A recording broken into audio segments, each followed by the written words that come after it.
Now the next we will talk about is the emotional oriented technique. In this technique, the person, instead of bringing change in the stress situation, makes effort to bring change in his own thoughts and emotions. So here, instead of dealing with the stress, the person tries to change his way of thinking, he tries to change his emotions. The emotional focused approach is more remedial than the problem solving approach.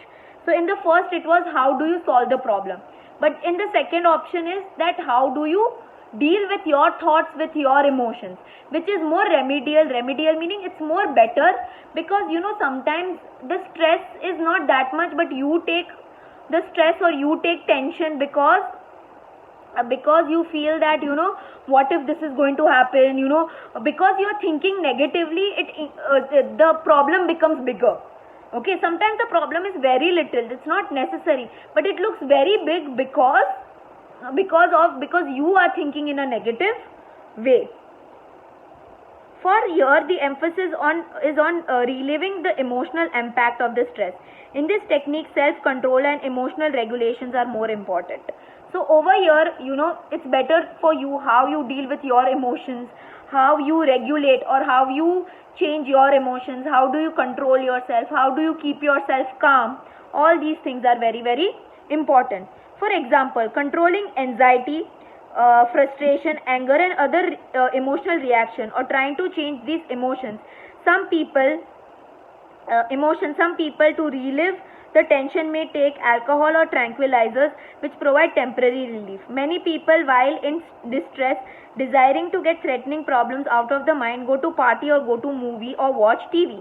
Many people, while whistle or laugh or overeat when they are anxious or engage in daydreaming when they feel helpless.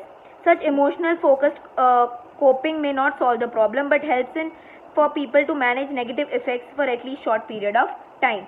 So what happens is that sometimes people, in order to avoid the stress, in order to deal with the stress, like when some people are in tension or when some people are in stress, they start taking alcohol or they start taking tranquilizers. Tranquilizers are like the injections with drugs. Okay, a lot of people do that, especially when they are experiencing anxiety. Anxiety is a phenomena when you start feeling very breathless, you start chakkar aava mande, okay, your heart starts pumping a lot. Okay, that's because of the stress or because of tension. So a lot of people, when they are in tension, they start drinking alcohol or they start taking drugs or they go to party, they go to a movie. Some people laugh. If you have seen in Munna Bhai MBBS, okay, that Dean who is there, whenever he is in stress, he starts laughing. Okay, or some people overeat.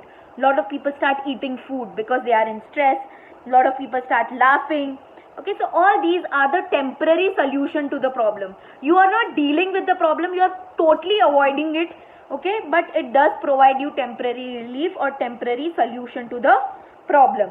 The next is ego defensive technique. In this kind of coping of the person primarily tries to protect oneself psychologically from emotional hurt and self-debulation.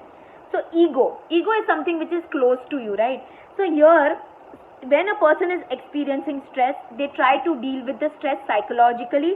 They try to save themselves from getting hurt emotionally or from getting hurt, self-hurt.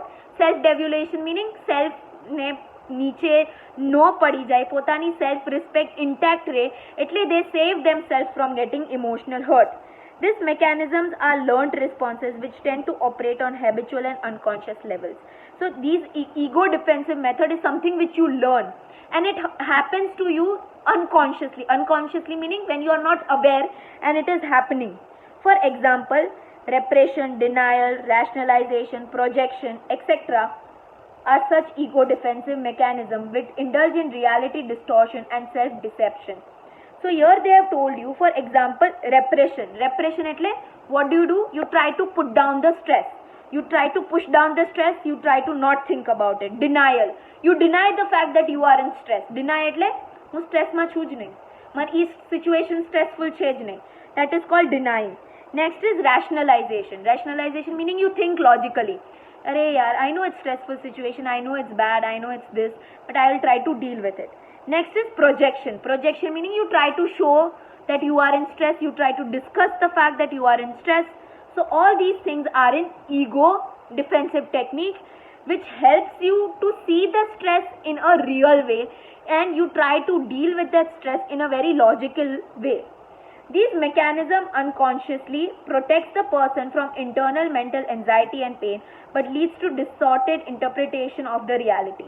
So obviously this unconsciously you are being protected from the stress, but sometimes when you are dealing with ego mechanism, you don't try to understand the stress, okay, and sometimes you don't see the stress in a real way, okay, and it might harm you. Its overuse may lead to maladaptation and maladjustment. So if you overuse this technique a lot, you will maladapt to it. Adapt એટલે acceptance. અને maladjustment. You will adjust yourself but in a very wrong way.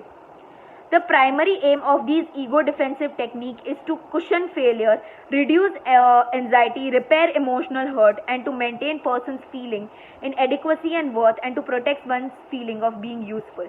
So the main aim of ego defensive technique is that you cushion yourself from failure. Cushion એટલે અગર તમારી પાસે cushion હોય અને કોક punch કરે તો you are not going to get hurt. So you're cushioning yourself, you're reducing anxiety, you are saving yourself from getting hurt emotionally, and you are maintaining your self-respect, you are maintaining your balance of mind, okay, and you are trying to protect yourself in a very, very useful way.